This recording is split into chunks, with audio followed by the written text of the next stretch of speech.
ವಾರಣಾಸಿಯ ಗಂಗಾರತಿಯ ಮಾದರಿಯಲ್ಲಿ ಹಂಪಿಯಲ್ಲಿ ತುಂಗಾರತಿ ವಿದೇಶಿಗರಿಂದ ವಿಶ್ವ ಪಾರಂಪರಿಕ ತಾಣದ ಮೆಚ್ಚುಗೆ ಸಚಿವರಾದ ಜಮೀರ್ ಅಹಮದ್ ಖಾನ್. ವಿಜಯನಗರ.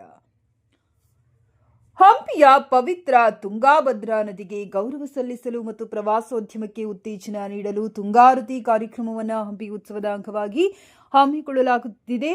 ಹಂಪಿಯ ವಿರೂಪಾಕ್ಷೇಶ್ವರ ದೇವಸ್ಥಾನದ ಹತ್ತಿರವಿರುವ ತುಂಗಾಭದ್ರಾ ನದಿಯ ಸ್ನಾನಘಟ್ಟದ ಬಳಿ ಬುಧವಾರ ಸಂಜೆ ನಡೆಯಿತು. ವಿಜಯನಗರ ಸಾಮ್ರಾಜ್ಯದ ವೈಭವವನ್ನು ಮರುಕಳಿಸುವಂತೆ ಮಾಡುವುದು ಮತ್ತು ನದಿಯ ಪಾವಿತ್ರತೆಯನ್ನು ಕಾಪಾಡುವ ಉದ್ದೇಶ ಇದಾಗಿದೆ. ಅರ್ಚಕರು ಸಾಲಾಗಿ ನಿಂತು ಮಂತ್ರಘೋಷಗಳ ನಡುವೆ ದೊಡ್ಡದಾದ ಕಂಚಿನ ದೀಪಗಳಿಂದ ಜಿಲ್ಲಾ ಸಚಿವರು, ಜಿಲ್ಲಾಧಿಕಾರಿ, ಮಾಜಿ ಶಾಸಕರು, ಅಧಿಕಾರಿಗಳು ನದಿಗೆ ಆರತಿ ಬೆಳಗಿದರು. ನದಿಯ ನೀರಿನಲ್ಲಿ ಪ್ರತಿಫಲಿಸುವ ದೀಪದ ಬೆಳಕು, ಮಂತ್ರಗಳ ಪಠಣ ಮತ್ತು ಶಂಖನಾದವು ಭಕ್ತರಲ್ಲಿ ಹಾಗೂ ಪ್ರವಾಸಿಗರಲ್ಲಿ ಭಕ್ತಿಭಾವ ಮೂಡಿಸಿತು.